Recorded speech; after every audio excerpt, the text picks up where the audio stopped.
is Jessica Strauss-Tomey. I'm with Olympia Arts Walk, and today we're going to go talk to our fall 2025 cover artist.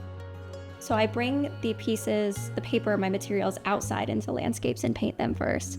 The materials I use are all really found material. Anything that inspires me, like the texture or the color or the feel, or it reminds me of something. For the most part, I just am sewing directly into the painting. Then I kind of like pull at them and rip them and morph them into how I want them even more. I feel like for me, healing and memory is very land-based. A lot of my work is created from many different memories and many different landscapes. As Indigenous people, we're very connected to the land, and that's how we commune with each other and commune with our ancestors and heal. And so being on the land is really important to me. For the past 2 years, I've been working on this matrilineal memory collection, the series that's a touring exhibition that's ever evolving.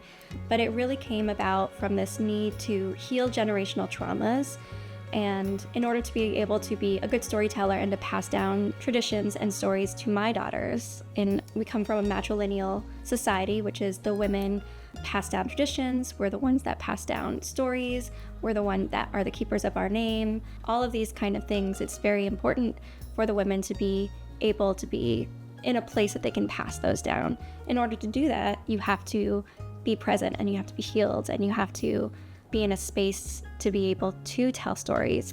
So for me, this whole collection is about healing myself and healing generational traumas.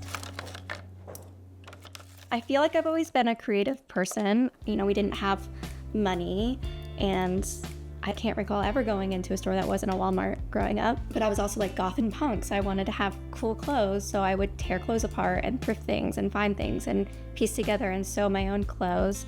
And I painted a lot. I was accepted into an arts high school that we couldn't afford to go to, but I kept making art. And in my early 20s, I did a lot of costume design, had like a whole line of post-apocalyptic costumes, which are really similar to the paintings I make now, because it was just like kind of collaging together these pieces of fabrics into these wearable costumes, all different materials like woven together.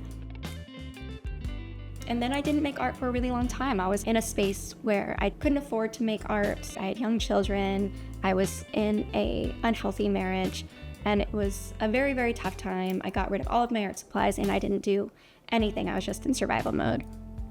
And then I got divorced and I met this amazing artist who, you know, we have this incredible relationship, and he really encouraged me to make art again about 5 or 6 years ago. And then we got this studio and I just got the supplies and I sat down and just like the floodgates opened, and it was like I'd never stopped. And I think it was in Arts Walk, we finally opened our studio and people were seeing our art, and it was a very vulnerable and weird experience, but people were really receptive to it. And that was very exciting to me, because I was like, I don't know if people are gonna get my art, because it's very abstract and kind of out there, and it's like multi-dimensional and there's all these pieces, but I found that people were really resonating with what I had to say. And then Mikaela from Bar Francis invited me to show at her space. And that was really the first time that I had been able to show my artwork and my poetry in one and really tell the story that I was trying to tell through my artwork.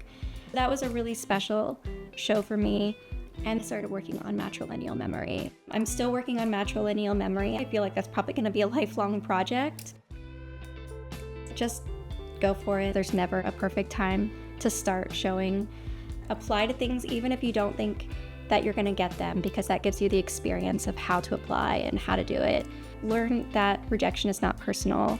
Just keep trying. I think that's one thing that's special about Olympia, is that there's so many opportunities here as a DIY artist to just experiment and get a project off the ground, and then to be able to launch it in a bigger space. Had we not lived in Olympia, we wouldn't be able to afford a studio. We wouldn't have access to show at our friend's coffee shop and record store and salon and little DIY gallery space. We're all gonna help each other out. How can we collaborate with each other? Come see the cover piece, These Waters Heal, at TC MoFA this fall Arts Walk. There's never an end to your evolution as an artist. Just show your art and see what happens.